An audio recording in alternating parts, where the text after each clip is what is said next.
Welcome to America with an Accent, that today will focus on family finances and COVID-19. First of all, do we immigrants have different spending patterns compared to those displayed by native-born Americans?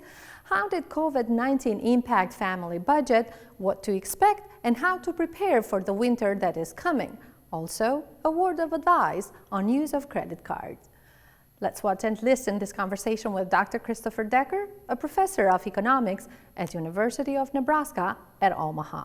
About 12, 13 years ago, I was given a chance to work with some colleagues here at UNO on immigrant populations in the state of Nebraska and the city of Omaha. And since then, I've been trying to do my best to kind of track the economic situation for this particular group. Professor Decker, thank you so much for being in the program with us today. I'm happy to be here and talking about this issue with you. All right, and we would like to start with a general picture of spending pattern of immigrants. Is there a difference between the spending pattern of an immigrant family and an American family? Yeah, there are some differences. When I look at data, the biggest economic difference between the Nebraska immigrant family versus the native-born family is, as a generalization, based on income.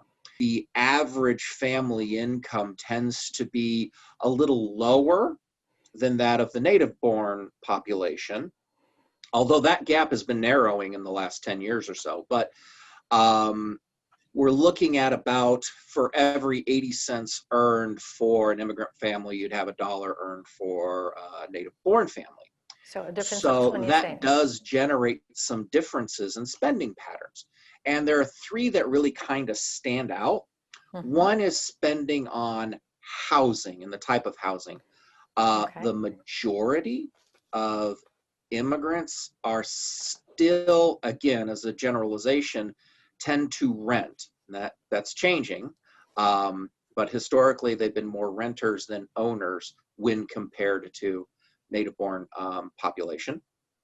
Also, the budget spent on grocery items, purchases of food at grocery stores for consuming at home, tends to be higher. About 14 to 15% of the immigrant family's budget goes towards that purchasing at home, compared to like 10% or so for the native-born population. And then the third major issue, or the difference rather, would be on transportation. And again, as a generalization, native-born families tend to be multiple car owners, and the average age of cars tend to be newer on average than for the first generation foreign-born family on average. So spending on transportation services tends to lean more towards public transportation for immigrant groups.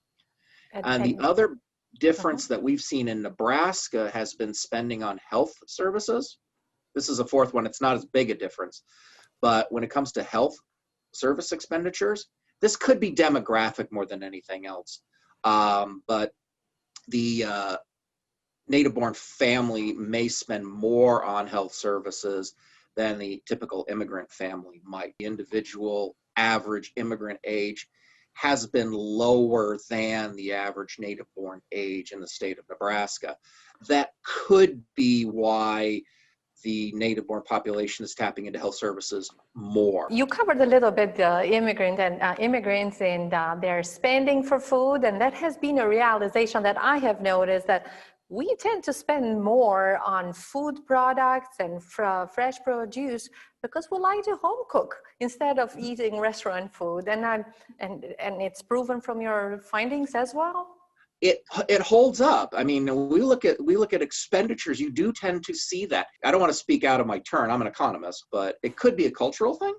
But it could also be driven by and large by economic circumstances as well. And going along those lines, the cultural differences or cultural background that we bring with us, I would like to touch on savings.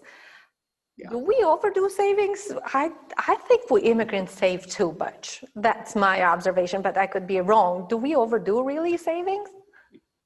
Well, that's a Or great question, no and one can do, we no one can overdo savings. well, yeah, and again, speaking as an economist, I'm a big supporter of saving, and I worry that um, native-born as well as immigrant-born populations don't necessarily save as much as perhaps I would encourage them to. In terms of the data, I will tell you that when you look at spending versus income, the differences aren't as big as I would have thought, but there is a difference in how some of that non-local spending takes place.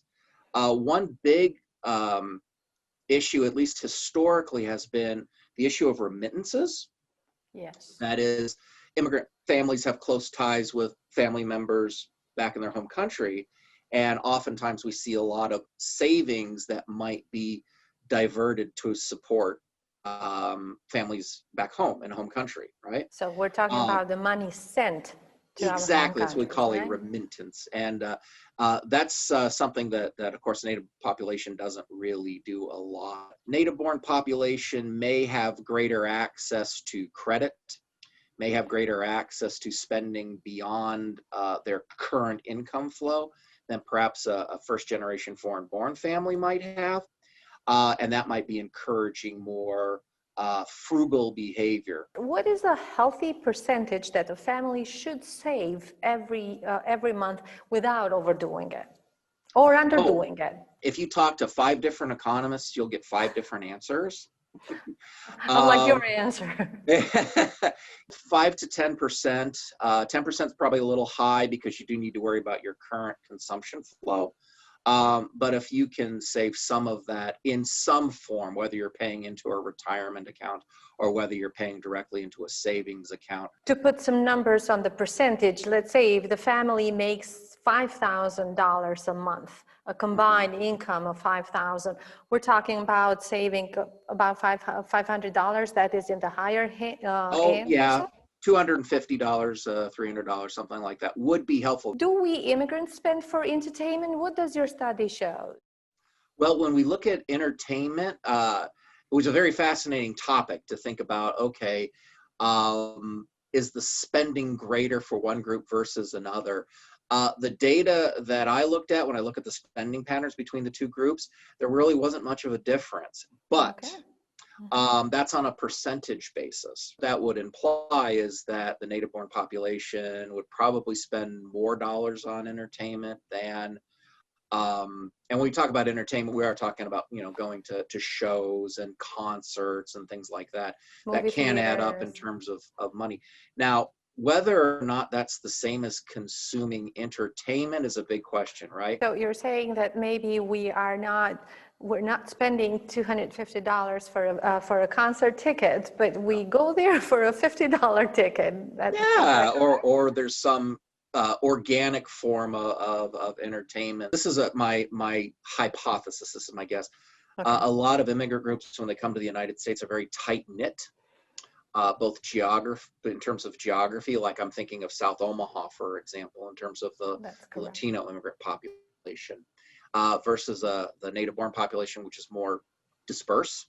Mm-hmm. And I think some of those interpersonal connections lend themselves better to that sort of social interaction that can lead to identifying more cost-effective ways of engaging in entertainment. How did COVID impact a family budget?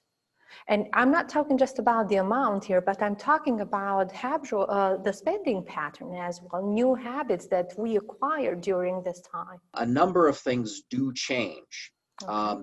Most importantly, consumers become very much more aware of the prices that they pay Okay. for goods.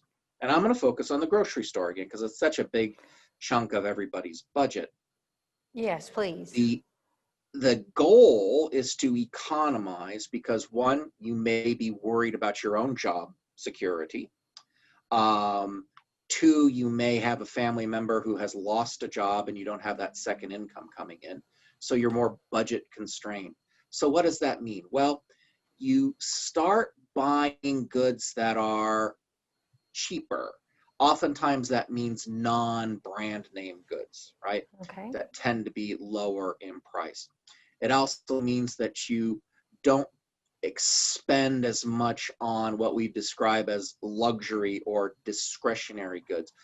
One of the reasons why restaurants are so hard hit right now is because with job loss, people can't afford to go out as much. Prices increased during COVID.